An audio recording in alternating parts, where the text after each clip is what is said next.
로마서 10장 2절부터 3절까지의 말씀을 가지고 복음을 바르게 알고 깊이 누리자라는 제목으로 오늘 종교개혁 기념일 주일 예배 하나님 앞에 올려드리도록 하겠습니다. 이스라엘 백성은 생각했어요. 하나님을 안다라고. 여긴 굉장한 착각입니다. 저희들도 마찬가지 아닐까요? 여러분, 하나님을 알고 계십니까? 얼마나 알고 계십니까? 이스라엘 백성들은 엄청난 착각 속에 있었어요. 가짜않게 우리는 선민이다, 우리는 선택된 사람이야, 우리는 뭔가 달라, 너희와 급이 달라, 이런 말도 안 되는 교만 덩어리. 그럼에도 불구하고 그들은 하나님을 몰랐습니다. 하나님을 안다면 이런 발언을 하지 않았겠죠. 이스라엘 백성들은 하나님을 안다고 생각했지만 오늘 호세아 선지자를 통해서 말씀 하나 읽어드립니다. 호세아서 4장 1절인데요. 하나님 이렇게 말씀하세요. 이스라엘 자손들아, 여호와의 말씀을 들으라. 여호와께서 이 땅의 주민과 논쟁하시나니 이 땅에는 진실도 없고 인애도 없고 하나님을 아는 지식도 없구나. 이거 누구에게 한 말씀이라고요?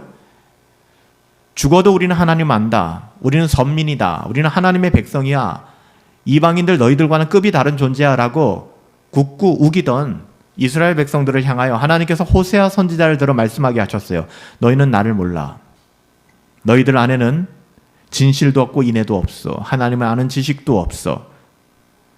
하나님을 안다고 생각했던 예수님 당시의 유대인들을 향해서도 우리 예수님께서는 분명하게 말씀하셨죠. 요한복음 8장 44절에 하나님을 안다고 생각했던 유대인들입니다. 얼마나 충격을 받았을까요? 예수님이 이렇게 말씀하셨어요. 너희 너희의 아버지는 마귀구나. 너희는 너희 아비 마귀에게서 났으니 너희 아비의 욕심대로 너희도 행하고자 하는도다. 얼마나 놀랐을까요? 우리는 하나님의 자녀입니다, 하나님 너무너무 잘 알고 있어요 라고 생각했던 이스라엘 백성, 우리만큼 신앙생활해 라고 생각했던 유대인들을 향해서 너희 아버지는 마귀다, 너희는 마귀에게서 났구나, 너희는 마귀의 소욕을 따라 행하고자 살아간다, 이렇게 얘기하신 거예요. 물론 오늘날 교회를 다니는 대부분의 사람들 역시 저를 포함해서 하나님을 알지, 내가 그래도 하나님의 사람인데 이렇게 생각합니다. 신앙생활을 오래 한 사람들이나 이 자리에 앉아 계신 분들은 뭐 두말할 필요가 없겠죠. 하지만 중요한 거, 하나님을 안다고 생각하는 우리의 판단 따위는 별로 중요하지 않다는 겁니다. 하나님의 판단이에요. 우리가 가짜않게 하나님 앞에 그래 우리 하나님 어느 정도 아는지 아세요 라고 말하는 것은 아무 의미가 없다는 것입니다. 여러분, 이 땅을 살아갈 때 우리가 정말 의식하며 살아가야 될 것은 사방에 달려있는 CCTV가 아니란 말입니다. 하나님의 판단이에요. 마지막 우리가 하나님의 그 판단, 하나님의 심판대 앞에 섰을 때 우리는 하나님 앞에 어떻게 정산하게 될 것인가, 우리의 삶에 대하여. 그때 우리는 하나님을 압니다라고 얘기하지만 정작 하나님께서는 너희는 하나님의 사랑도 모르고 인애도 모르고 은혜도 없고 믿음도 없고 하나님을 아는 지식이라고는 1%도 없구나라고 말씀하신다면 여러분 어찌하시겠습니까? 호세아 선지자는 이스라엘 자손이 진실도 없고 인애도 없다, 굉장히 아픈 말이거든요. 이 말이 굉장히 아픈 말이죠. 완전히 도덕적 붕괴, 오늘날 세상을 살아가는 것 같아요. 여러분, 오늘날에는 이게 평등입니까? 남자는 남자이어야 하고 여자는 여자이어야 합니다. 여자가 여자일 때 여자로서 가장 아름다운 것이고 남자는 남자일 때 가장 아름다운 것입니다. 그런데 남자와 여자의 구분을 무너뜨려야 된다고 합니다. 그래서 이제는 학부모라는 말 자체도 어미 모자를 쓰니까 성차별이기 때문에 이런 말 쓰면 안 된다고 교육부에서 지침을 내립니다. 여러분 어떻게 생각하십니까? 우리가 차별금지법을 반대한다 할 때 차별금지법이 품고 있는 여러 가지 신앙의 위한 요소가 있기 때문에 우리가 거기에 대해서 반대를 하고 있지만 차별금지법이 굉장히 지향하고 있는 순기능도 있음을 또한 우리는 인식해야 돼요. 우리 뜻대로 하고자 해서 그 순기능 안에 묻어져 있는 것까지도 파기시켜서는 안 되는 것이죠. 그럼에도 불구하고 그것이 가지고 있는 너무나도 성경의 가치를 훼손하고 하나님의 가치를 훼손하기 때문에 많은 목사님들이 지금도 세종시의 정부청사 앞에서 시위하고 이 법에 대한 반대를 외치고 있는 거예요, 여러분들. 도덕적으로 붕괴되니까 남자가 남자와 함께 결혼하는 것이 뭐가 문제야? 여자가 여자와 더불어서 관계를 맺는 게 뭐가 문제야? 남자도 엄마가 될 수 있고 여자도 아빠가 될 수 있어. 우리는 그런 권리가 있어. 소돔과 고모라를 보는 것 같지 않습니까? 소돔이라는 말 자체가 음란하다, 퇴폐적이다라는 말 아닙니까? 이 소돔이라는 말 자체. 오늘날 우리 시대가 그런 것 같아요. 하나님께서는 도덕적으로 무너지고 붕괴된 오늘날 할로윈 파티를 하며 그 안에 수많은 세상의 쾌락과 지저분한 것들이 난무한 그 가운데 하나님께서는 그 뒤에 반드시 말씀하십니다. 하나님을 아는 지식이 없구나라고. 하나님을 아는 지식이 있다면 그렇게 살아갈 수가 없습니다. 성경이 일관되게 지적하는 바 도덕적인 붕괴는 어디서부터 시작되는지 아십니까? 도덕적인 붕괴의 근본적인 원인은 하나님을 알지 못하기 때문에 그래요. 하나님을 경외한다면 그렇게 행동할 수가 없습니다. 하나님을 사랑한다면 그렇게 행동할 수가 없습니다. 하나님 사랑하지도 않고 하나님을 두려워하지 않기 때문에 우리는 예배의 가치를 훼손시키며 교회의 가치를 무너뜨리고 세상의 쾌락과 뒤범벅이 되어서 살아가게 되는 것이죠. 심지어는 신자들의 가정, 언약의 자손이라고 하는 우리들의 자손들까지도 공교육에, 사교육에 우리가 넣어야 된다는 그 이유 하나 때문에 그들이 주장하고 있는 할로윈 파티에 그냥 버젓이 보내게 되는. 여러분, 우리는 고민해 보아야만 합니다. 이건 그냥 아이 하나 어디 보내고 그런 문화에 우리가 접근하고의 그런 부분이 아닙니다. 여러분, 나중에 하나님 앞에 뭐라고 이것을 설명하시겠습니까? 아이가 다니는 유치원에서 어쩔 수가 없었어요. 아이가 다니는 학원에서 어쩔 수가 없었어요. 라고 변명하시겠습니까?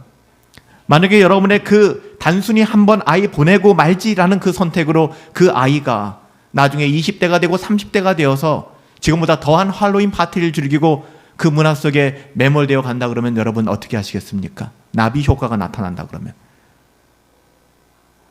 너무 가슴 아픈 현실이기 때문에 할로윈 파티 거의 모든 학원에서, 태권도장에서, 유치원에서 하는 거 알고 있어요. 이거 막을 수 없다라는 것도 알고 있기 때문에 거기에 보내는 그 아이들의 부모들의 마음은 어떨까라는 마음 때문에 제가 심하게 이야기하지는 않았어요. 근데 여쭤보고 싶어요. 과연 여러분들은 아이들을 그렇게 그런 문화에 노출시키면서 단 한 번이라도 할로윈이 어떤 것인지, 왜 이것을 하나님이 미워하시는지, 왜 이것을 우리가 하면 안 되는지에 대해서 아이들에게 이야기해 준 적이 있으십니까? 혼내는 것처럼 말고, 나쁜 거야! 그런 거 말고, 왜 이것이 악한 것인지. 경건한 가정이 무너지고 부모가 하나님을 아는 지식을 포기하기 시작했을 때 자녀들에게는 믿음의 유산이 전수되지 않습니다. 단절되는 것이죠. 호세아 선지자는 이스라엘 자손들에게 그렇게 이야기하는 거예요. 그들이 도덕적으로 붕괴되고 음란하고 더럽게 된 그 모든 이유, 하나님을 아는 지식에서 떠났다는 것입니다. 오늘 우리들의 모습도 별반 다르지 않아요. 드러나지 않는 문제는 더 심각합니다. 성경은 그들이 하나님을 알지 못해서 그렇게 되었다라고 얘기합니다. 부모가 하나님을 아는 지식이 없을 때 자식이 망하게 됩니다. 나라의 지도자들이 하나님을 아는 지식이 없을 때, 교회의 지도자들이 하나님을 아는 지식을 포기할 때 교회에는 재앙이 임하게 되는 것입니다. 여러분, 다윗도 하나님을 아는 사람이었지만 여기서 말씀하고 있는 것은 도덕적인 붕괴가 도덕적인 습성이 되어지고 하나님 앞에서 회개하지 못하게 된다 그러면 그것은 하나님을 떠나며 하나님을 모르는 증거가 된다라고 이야기하는 거예요. 그러므로 정말 하나님을 아는가, 나는 하나님을 알고 있는가 라는 관점에서 참된 신앙이 무엇인지 우리는 성경적으로 그 교훈에 주목할 필요가 있습니다. 여러분, 성경 분명히 이렇게 얘기합니다. 신앙은 열심히 다가 아니다. 우리는 교회에 임직을 한다거나 누군가를 세울 때 그 사람이 얼마큼 열심히 있는가를 주목해서 봅니다. 하지만 성경은 분명히 이야기합니다. 신앙은 열심히 다가 아니다. 열심히 무의미하다는 게 아닙니다. 열심히 있어야 됩니다. 열심히 다가 아니다. 바리새인들이나 종교 지도자들의 열심을 부인할 사람은 아무도 없습니다. 극단적인 열심주의자였습니다. 열성주의자였습니다. 여러분 사도 바울 아시죠? 바울은 유대교주의자였습니다. 회심하기 전에는. 그가 유대교에 매몰되어서 살아갈 때 예수님 만나기 전이죠. 거듭나기 전입니다. 그 자신을 어떻게 묘사했는지 아세요? 갈라디아서 1장 14절에 보니까 내가 내 동족 중에 어떻게 보면 민족 중에 여러 연급자보다도 나이 많은 사람들보다도 유대교를 지나치게 믿어서 내 조상의 전통에 대하여 더욱더 열심히 있었다. 굉장히 열심히 있었던 사람이 사도 바울이었습니다. 사울이었죠. 그의 열심은 복음을 회파하는 것이고 하나님의 나라를 무너뜨리는 것이었습니다.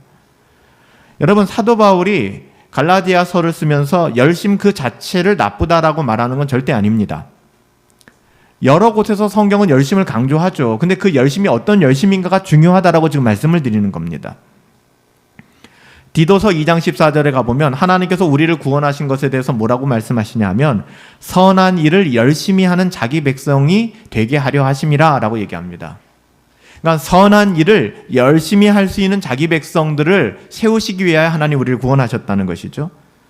로마서 12장 11절에서는 부지런해라, 게으르지 말고 열심을 품고 주를 섬기라, 또 열심에 강조를 두고 있습니다. 신앙의 열심과 관련해서는 정말 무서운 말씀이 있죠. 우리가 계시록 말씀을 계속 살펴보고 있었는데 잠시 우리가 떠나 있죠. 요한계시록 3장 19절 말씀에 보면은 특별히 차지도 않고 뜨겁지도 않은 라오디게아 교회를 향하여 주신 말씀 아니겠습니까? 물은 내가 사랑하는 자를 책망하여 징계하노니 그러므로 내가 열심을 내어 회개하라 라고 얘기합니다. 미지근한 자리에 있는 사람들을 향하여 우리 주님께서는 경고하시는 것이죠. 열심, 열정적인 것, 신앙에 있어서 굉장히 중요한 요소입니다. 부인할 수가 없습니다. 하지만 그 열심이 지식이 없는 열심일 때 위험하다는 거예요. 그래서 우리 지난 한 주간 5솔라를 가지고 새벽 경건회를 하고 또 금요일날 특별 우리가 금요 예배를 하면서 5솔라에 대해서 다시 다룬 이유가 뭐냐 하면은요, 바로 하나님을 아는 지식을 바르게 세우고 그 위에 열심을 가지라는 거예요. 전도도 열심히 전도해야죠. 근데 본인이 앞을 보지 못하는 사람인데, 영적인 분별력이 없는 사람인데 무슨 전도를 하겠습니까? 시각장애인이 시각장애인을 이끌다가 구덩이에 함께 빠진 것과 똑같은 것이죠. 본인이 아는 게 병 고치고 귀신 쫓는 것밖에 없고 세상에서 복 받는 것밖에 없으니까 그렇게 교회 데리고 와서 그 사람마저도 그런 사람으로 만들어 놓는 것이죠. 세상에서 복 받고 귀신 쫓아내고 병 고치는 것 나쁜 거 아닙니다. 그 너무 좋은 일이에요. 저는 우리 교회 가운데 정말 악한 영에 사로잡힌 자가 있다면 그 모든 귀신들이 떠나가고 육신의 모든 질병이 신유의 은사 가운데 치유함 받고 세상에서도 잘 됐으면 좋겠어요. 하지만 그것이 복음의 핵심이 아니라는 말씀을 드리는 겁니다. 그것 때문에 교회 나오면 안 된다고 말씀드리는 거예요. 그러니까 그거 사라지니까 이만큼 시험 들어가지고서 내 인생 왜 이러는지 모르겠다. 아니, 인생이 팍팍하고 힘들어지고 인간관계 깨지고 어려우면 더 주님 앞에 나오셔야죠. 왜 그것 때문에 예배를 포기하세요? 왜 그것 때문에 내가 예배할 수 없는 이유로 그 이유를 듭니까? 분별력이 없기 때문에 그런 거거든요. 하나님이 우리 미워서 그러한 환경 속에 우리를 밀어넣는 게 아니거든요. 믿음 가지고 나오라는 거예요. 근데 분별을 못하니까 나 요즘 너무 힘들어서 몇 주간 좀 쉬겠습니다. 저 건들지 마십시오. 저 어렵습니다. 어려운 거 알아요. 어떻게 다 알겠습니까? 사람이 사람을. 많이 힘드시니까 그렇게 말씀하시는 거겠죠. 그럼에도 불구하고 우리 안에 정말 하나님을 아는 지식이 있다면, 하나님을 알고 있다면 그렇게 우리의 영혼을, 인생을 방치하지 않을 거예요. 여러분, 하나님을 아는 지식이 없는 열심은 오히려 우리의 신앙을 무너뜨리게 됩니다. 단순히 열심 그 자체를 신앙의 미덕이다, 참된 신앙의 증거다 라고 볼 수 없는 것이죠. 저는 많이 보았어요.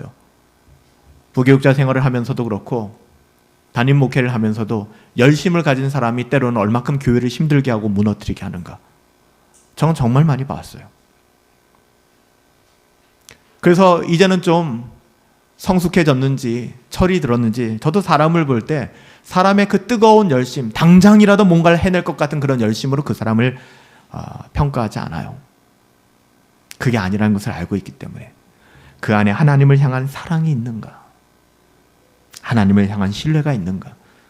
하나님을 향한 두려움이 있는가? 사람 두려워하는 게 아니라 하나님을 두려워한다면 할 수 없는 행동들이 있거든요. 하나님을 사랑한다면 할 수 없는 행동들이 있거든요.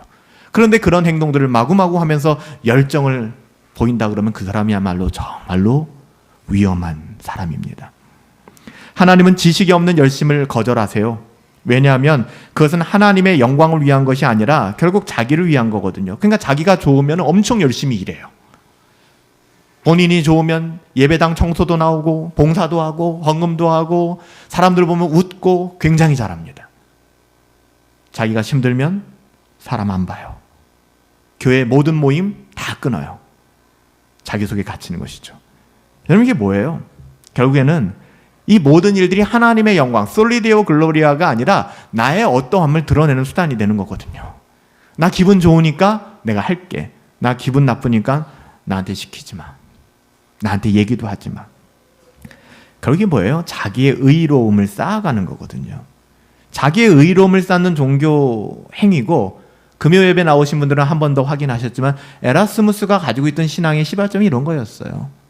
여기에 대해서 루터가 반박하였고 생긴 것이 4개의 솔라였잖아요. 여러분, 이 견고한 신앙의 베이스가 있으면 사람이 크게 요동하지 않아요.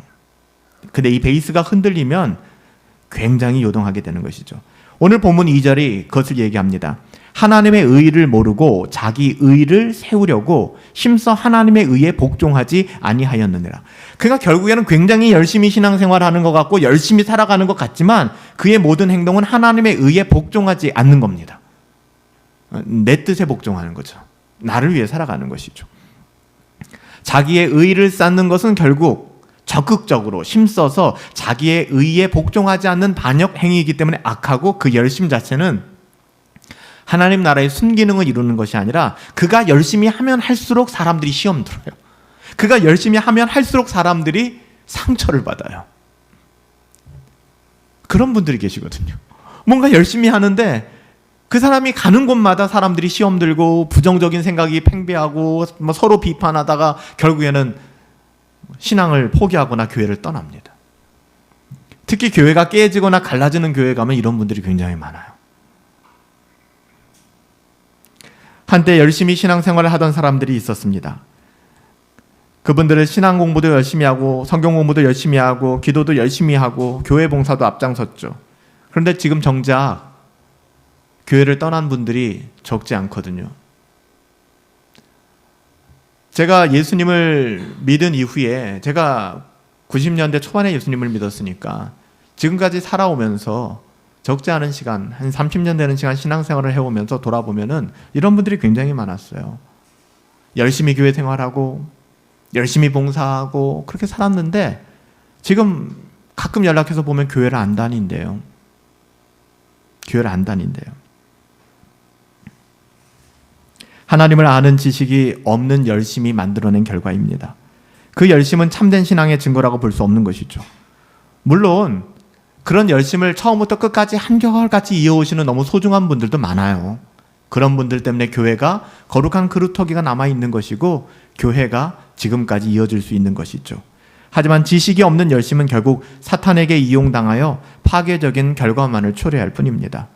그래서 성경에서도 직분을 줄 때 뭐라고 얘기해요? 초신자들에게 주지 말 것이고, 그래서 우리가 지금도 안수 집사를 주거나 장로를 장립할 때도 한 교회에서 5년 동안 신앙생활을 꾸준히 하면서 믿음의 덕을 세운 사람을 후보자로 세울 수 있도록 헌법에 기록한 이유가 거기에 있는 거예요. 1년, 2년 진짜 잘 보일 수 있거든요. 5년도 잘 보일 수 있죠. 그래서 목사님들이 그래요. 이번에도 가을노회 끝나고 우리 노회에 한 10분 정도의 장로님들이 세워졌는데, 이 장로님들이 세워질 때 보면 그런 얘기를 많이 해요. 목사님들이 장로님들이 안수 집사님 때와 장로가 돼서와 너무 달라진다는 거예요. 제가 아는 목사님이 그런 얘기 하는 거예요. 목사님, A 장로님이 요번에 집사님이 장로님이 됐어요. 제가 그분 잘 알고 있거든요. 그래요? 그 집사님 장로님 되셨어요? 잘 됐네요. 근데 그 목사님이 그러는 거예요. 근데 목사님, 그 집사님 목소리가 바뀌었어요. 그러는 거예요. 왜요? 그랬더니 예전에는 굉장히 활발하고 굉장히 사람이 포근한 말투를 가졌는데 장로님이 된 다음에 목소리가 굉장히 저톤, 베이스톤으로 바뀌면서 홀리보이스라 그러죠. 네 목사님 뭐 분위기를 잡는다는 거예요. 왜 그런지 모르겠어요 라고 얘기를 하는데, 물론 목사님들 중에서도 그런 분들 많고요. 뭐 특정 어떤 뭐 직분자에 대한 얘기가 아니겠죠. 우리 모두가 그런 함정에, 그런 시험에 노출돼서 살아간다는 것이죠. 하나님을 향한 열심이 아니니까. 직분에 따라서 바뀌게 되고, 직분에 탈락했다고 시험 들고 꼭 있죠. 임직식 하면 시험 드는 분들 꼭 있어요. 나를 왜 이번에 안수집사 안 세워줍니까? 나를 왜 장로 안 세워줍니까? 말도 안 되는 이야기죠. 그게 뭐라고? 그러니 여러분, 오늘 하나님께서 경고하시는 것은 우리에게 종교개혁 기념일을 앞두고 지식이 없는 열심, 유대인들의 열심과 같은 종교적인 열심이 참된 신앙을 대신할 수 없다. 하나님을 아는 지식이 너희들 가운데 있는가 다시 한번 확인하라 말씀하시는 겁니다. 얼마든지 교회 안에 이런 열심이 일어날 수 있다는 게 두려운 일입니다. 사람이 강력한 체험을 회심했다 할지라도 그가 계속해서 진리 안에서 성장하지 않는다면 그 감정은 곧 메마르게 될 것이고 위선자가 될 것입니다. 하나님을 아는 지식이 없으니까. 우리 자녀들도 마찬가지예요. 신앙의 교육도 마찬가지입니다. 멈춰서는 안 되는 거예요. 조나단 에드워즈가 이런 부분에 대해서 아주 탁월하게 글을 썼는데요. 신앙감정론의 한 부분을 읽어드리겠습니다. 신앙감정론 383페이지인데요. 한번 들어보세요. 에드워즈의 이야기입니다. 처음 회심할 때는 매우 강력한 감정을 체험한 많은 사람들이 얼마 후에 마르고 시들며 기력을 잃어버리게 되고 여의어 죽어가게 된다. 그러면 그들의 위선은 형식적이고 메말라 있고 무감각하며 열매 없는 마음과 삶에서 드러나게 된다. 비록 공공연하게 무례함으로 세상 모든 사람들에게 드러나지는 않더라도 살아있는 그리스도인의 통찰력 있는 눈에는 분명히 드러나게 된다. 왜냐하면 그들은 아직까지 죄를 자각하기에 충분한 빛을 받지 못했기 때문이다. 그러니까 죄의 각성이 일어나고 은혜의 복음을 분명하게 깨달으면 보일 수 없는 태도들이 나타난다는 것이죠. 그러니까 처음에 회심할 때는 굉장히 감정이 흥분되고 막 웃고 울고 막 즐거워하고 막 드러나는 거예요. 이런 사람들 중에서 얼마 뒤에는 언제 이 사람이 같은 사람 맞아 할 정도로 메마르고 시들고 기력을 잃고, 에드워즈의 표현은 여의워서 죽어가는 사람들이 허다한 겁니다. 그렇게 되면 어떻게 돼요? 그들의 위선은 형식적이고 메말라 있고 무감각하며 열매 없는 마음과 삶에서 드러나죠. 그러니까 말을 해도 굉장히 사람이 드라이하고 신앙의 뜨거움도 없고 사랑의 마음도 없고 그냥 그렇게 살아가는 거예요. 형식적으로. 그래서 에드워즈가 비록 공공연하게 무례하게 보이진 않아요. 나이스하게 보이고 괜찮게 보여요. 사람이. 그렇지만 그 사람을 영적인 분별력이 있는 그리스도인의 통찰력으로 본다면 누구나 그 사람이 아직 죄를 자각하기에는 충분한 빛을 받지 못했구나라는 것을 확인할 수 있다라고 얘기하는 겁니다. 알거든요. 본인만 몰라요. 본인만. 본인이 어린아이 짓을 하고 있구나. 내가 성숙하지 못한 행동을 하고 있구나. 다들 모르겠지? 아니요. 왜 그럴까요? 성숙한 신자들은 그런 얘기를 안 하거든요. 왜 당신 어린아이 같은 행동하세요? 라는 얘기를 안 하거든요. 그러니까는 괜찮다라고 생각하는데 분별력 있는 영적 아비들은 알고 있어요. 그래서 그를 위해 더 기도하게 되는 것이죠. 은사나 어떤 현상을 추구하는 것은 종종 열심 혹은 뜨거운 신앙으로 인식되지만 올바른 진리를 깨닫는 것과 함께 가지 않을 때 굉장히 위험합니다. 그래서 신사도 운동이나 신비주의 운동 같은 게 굉장히 위험한 겁니다. 여러분 기억하세요. 그 사람 안에 지식이 없고 하나님을 아는 지식을 추구하지도 않고 단지 어떤 현상들만을 추구해서 살아가는 사람들은 마귀 사탄이 그들의 상상력을 동원해서 노리기 가장 쉬운 사람들입니다. 그러니까 굉장히 조심해야 돼요. 마귀의 타겟이 되기 쉬워요.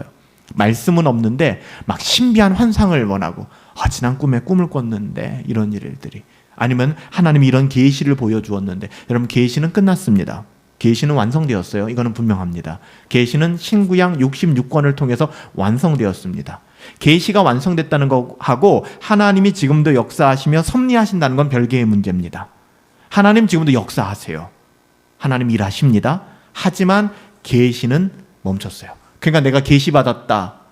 하나님 내게 계시를 주셔서 다 이단입니다. 다 사입입니다. 하나님은 이미 신구약 66권으로 다 말씀하셨고 마지막 종지부를 찍으셨어요. 이 말씀 위에 다른 이야기를 더하거나 이 말씀에 기록된 말씀에 대해서 빼는 사람들은 하늘에 화가 있을 것이다. 무슨 얘기예요? 하나님의 말씀 있는 것을 없다 침묵하면 안 되고 없는 것을 있다 첨가해서도 안 된다는 것입니다. 이게 가장 기본적인 거예요, 여러분들. 참으로 하나님을 아는 지식은 영혼 안에 거룩한 감정을 만들고요. 그 거룩한 감정은 하나님을 향한 열심을 만들게 되죠. 우리가 추구해야 되는 그 지식은 하나님을 아는 지식으로 말미암은 뜨거움이지 우리로 말미암은 그 어떠한 열정이 아니라는 것입니다. 에드워즈가 말한 거룩한 감정에 속한 열심은 진리의 빛을 받아서 발생하고 뜨거워지는 성질을 가지고 있어요. 그래서 여러분들 반드시 열정이 생깁니다. 신앙을 가진 사람들은. 돌아가신 오카는 목사님이 그런 얘기 많이 하셨어요. 어떤 이야기를 많이 하셨냐면 교회가 커지는 것만이 능수가 아니다. 교회가 커지고 대형 교회가 다 건강한 건 아니다. 그러니까는 작은 교회 목사님들이 또 어떻게 위안을 받냐면 그래 우리 교회는 작으니까 우리 교회는 건강한 거야. 옥 목사님이 제자 훈련할 때 그런 얘기 하셨어요. 그런데 목사님들 건강한 교회는 반드시 더디더라도 성장하게 됩니다. 저는 그 말이 맞다고 생각해요. 우리의 힘대로 사람들 끌어모으는 부흥 말고 진짜 건강한 교회라면 우리 안에 불이 있는데 예수의 그 생명이 있는데 어떻게 그것이 우리 안에 그냥 멈춰질 수 있겠습니까? 그건 불가능한 일 아니겠습니까? 사도 바울은 빌립보 교회를 향하여 이렇게 기도합니다. 내가 기도하노라. 너희 사랑을 지식과 모든 총명으로 더욱 풍성하게 하사. 여기서 사랑은 거룩한 감정이죠. 이 거룩한 감정은 지식과 모든 총명을 통해서 점점 더 풍성하게 드러나는 것입니다. 그래서 사도 바울이 요한일서 4장 7절 8절에 이렇게 이야기하죠. 사도 요한은 이렇게 얘기합니다. 사랑하는 자들아 우리가 서로 사랑하자. 사랑은 하나님께 속한 것 아니냐? 사랑하는 자마다 하나님께로부터 난 것 아니냐? 하나님을 알고 하나님을 아는 지식이 있다면 하나님을 사랑하지 아니하는 자가 없을 것이고 하나님을 사랑하는 자는 형제를 사랑하게 될 것이다. 그 모든 결론으로서 사도 요한이 이렇게 얘기하는 거죠. 하나님은 사랑이시라. 그런 의미에서 여기서 사도 요한은 하나님을 아는 것과 우리가 서로 사랑하는 거룩한 감정을 함께 한다라고 이야기합니다. 하나님을 안다면 그의 형제를 사랑하는 자이고 형제를 사랑한다면 그는 하나님을 아는 자이다 라고 얘기하는 것이죠. 여러분 종교개혁기념일 이게 어떤 하나의 형식적인 날이 되지 않았으면 좋겠어요. 왜? 개혁된 교회는 날마다 개혁되어져야 되니까요. 여러분 하나님의 말씀을 이제 코로나 3년째입니다. 3년째. 우리가 3년 전에는 예배 끝나고 나서 식사도 같이 하고 교리 모임도 그래도 대다수 참석하셨잖아요. 1년에 4번씩 3번씩 우리가 늦은 밤까지 T4G를 하기도 하고. 여러분 3년 동안 어떻게 지내셨어요? 하나님을 아는 지식이 여러분 안에 안녕하십니까? 여러분의 신앙을 이끄는 것이 과연 뭐예요? 만약에 여러분의 신앙을 이끌고 이 자리에 나온 것이 늘 습관적으로 하던 것에 불과하다면 여러분 조만간 이제는 예배당 나오는 일들도 적어지게 될 것입니다. 하나님을 아는 지식이 내게 있는가? 여러분이 두려운 거예요. 부활하신 주님께서 엠마오로 가던 두 제자 예수님이 동행해 주셨어요. 그런데 예수님이 옆에 있는데도 예수님을 알아보지 못할 만큼 망가진 제자들, 우리들의 모습 아닐까요? 여러분 예수님이 옆에 함께 동행하시는데도 그분이 예수님인 줄 몰랐어요. 그만큼 그들은 불신앙을 믿음으로 받아들였던 사람들이죠. 그들의 믿음이 불신앙을 받아들인 거예요. 그래서 예수님이 옆에 있는데 예수님이 안 보이는 거예요. 안 느껴지는 거예요. 하나님의 말씀이 선포되어지고 있는데 그 말씀이 공허하게 느껴지는 것이죠. 이 말씀이 내 영혼에 와서 부서지고 있는데도 나에게는 아무런 감흥이 없는 거예요. 여러분 정말 두려운 일입니다. 하나님의 말씀이 우리를 살릴 수 있는 유일한 길이 되거든요. 엠마오로 가는 그 두 제자가 마지막에 이렇게 이야기합니다. 서로 말하되 길에서 우리에게 말씀하시고 우리에게 성경을 풀어주실 때 바로 그때에 우리 속의 마음이 뜨거워지지 아니하였더냐. 여러분 무엇으로 우리의 영혼이 살아나길 원하십니까? 하나님의 말씀이에요. 제일 두려운 게 뭔지 아세요? 나는 T4G도 했고 교리도 배웠고 기독교 강요도 읽었고 다 읽었는데 그때 잠깐 뜨거워졌는데 그거 별거 아니더라. 여러분 이게 진짜 두려운 겁니다. 그럼 이제 그 사람은 뭐로 도와줄 수 있는 게 없어요. 뭘 원하세요? 하늘에서 불이라도 끌어내릴까요? 여러분 가슴에 정말 불이 막 임하는 그런 경험을 하셔야, 그러니까 마귀가 그런 사람들에게 역사에서 그런 체험을 통하여 말씀에서 떠나게 만드는 것입니다. 여러분, 우리는 하나님의 말씀이에요. 솔라 스크립투라, 솔라 피데, 솔라 그라시아, 솔로스 크리스투스, 솔리데오 글로리아. 이 5개의 핵심 가치로부터 시작해서 도르티 신경이 만들어졌잖아요. 튤립. 인간은 전적으로 타락했으며 토털 디프라버티. 마지막에 우리가 성도의 견인까지. 날마다 각성하셔야 합니다. 주의 은혜를 구해야 돼요. 지식적인 사변적인 어떠한 것이 아니라 이 은혜가 우리 안에서 우리 가슴을 뜨겁게 만들 것이기 때문에. 바로 그래요. 말씀을 통해서 우리는 하나님을 알 수 있어요. 솔라 스크립투라. 말씀을 통해서 말씀하시는 하나님이 어떤 분인지 깨닫고 은혜가 무엇인지, 믿음이 무엇인지, 구원이 무엇인지를 알 수 있다고요. 막연한 기대감이 아니라. 어떻게 이런 하나님을 아는 사람이 하나님을 뜨겁게 열심을 다해 섬기지 않을 수 있겠습니까? 하나님을 바로 아는 사람은 가슴이 뜨거워져 열심을 가지고 주의 나라를 섬깁니다. 근데 그 열심이 어떤 열심인가를 점검해 보라는 거예요. 그 열심이 무엇인가를. 여러분, 종교개혁 기념일입니다. 한번 우리 자신을 돌아보셨으면 좋겠어요. 여러분들에게 한번 여쭤보고 싶습니다. 여러분 스스로에게 한번 답해 보시죠. 여러분은 하나님을 알고 계십니까? 하나님을 알고 계신가요? 여러분은 어떻게 하나님을 알고 계신가요? 여러분은 하나님을 아는 참되고 올바른 지식을 가지고 계신가요? 여러분은 하나님께서 주신 계시의 말씀인 성경 말씀을 깨닫고 그 속에서 살아계신 거룩하신 하나님을 보고 놀라며 감격하십니까? 성경을 통해서. 여러분은 하나님의 사랑이 하나님의 말씀을 깨닫는 지식과 총명 위에서 더욱더 부추겨지고 말씀을 읽을 때마다, 새벽 경건에 함께할 때마다, 금요일마다, 주일마다 나와 말씀을 들을 때마다 여러분 가슴이 뜨거워짐을 여러분 느끼십니까? 여러분, 이 질문을 그냥 가볍게 듣지 마십시오. 정말 여러분은 하나님을 사랑하십니까? 여러분, 사랑한다면 할 수 없는 일이 있잖아요. 내가 내 아내를 사랑한다면 남편으로서 할 수 없는 일이 있잖아요. 내가 내 남편을 사랑한다면 내가 한 남편의 아내로서 절대로 할 수 없는 일이 있잖아요. 절대로 할 수 없는 일이 있잖아요. 우리가 하나님을 사랑한다면 하나님 말씀하십니다. 간음하지 말아라. 그 간음은 육체적으로 몸을 섞는 걸 얘기하는 게 아니잖아요. 영적인 걸 얘기하잖아요. 우상이라고 하는 것, 그에게 그 마음을 뺏기지 말아라. 여러분들의 배우자가 다른 이성에게 몸은 주지 않았지만 마음을 빼앗기고 살아간다 그러면 이해하시겠습니까? 그래도 몸은 안 갔잖아, 괜찮아 하고 수용하시겠습니까? 왜 하나님은 전혀 다를 거라고 생각하십니까? 하나님의 마음이 어떨지. 종교개혁 기념일을 맞이해서 또 어젯밤에 일어났던 끔찍한 사고들을 바라보면서 이 땅의 문화들, 이 땅의 가치들이 어떤가, 우리는 어떻게 살아가야 될 것인가를 우리가 조심스럽게 한번 점검해 보았으면 좋겠어요. 하나님을 아는 것, 이것은 참된 신앙의 확실한 증거가 됩니다. 여러분이 하나님을 알고 계신다면, 그래요, 여러분에게 믿음이 있는 거예요. 일평생 하나밖에 없는 인생을 온전히 영광을 받으시기에 합당하신 하나님, 그 한 분만을 섬기는 열심으로 드릴 수 있게 되길 바라요. 어느 단체에서 모집한 것도 아니고 어떤 구호가 있는 것도 아닌데 그 좁은, 여러분 이태원 가보셨죠? 좁은 골목, 정말 별로 계획도시가 아닌 그런 곳입니다. 거기에 어젯밤에 10만 명이 모였대요. 10만 명이. 여러분 어떻게 생각하십니까? 오늘 주일 예배를 드리는 청년들과 청소년들이 몇이나 될까요? 지역 교회들마다 주일 학교가 붕괴되고 있습니다. 다 무너지고 있습니다. 그 책임은 어디 있다고 생각하십니까? 부모들에게 있는 것입니다. 부모들이 아이들을 그렇게 키워왔고 그렇게 타협하며 키워왔어요.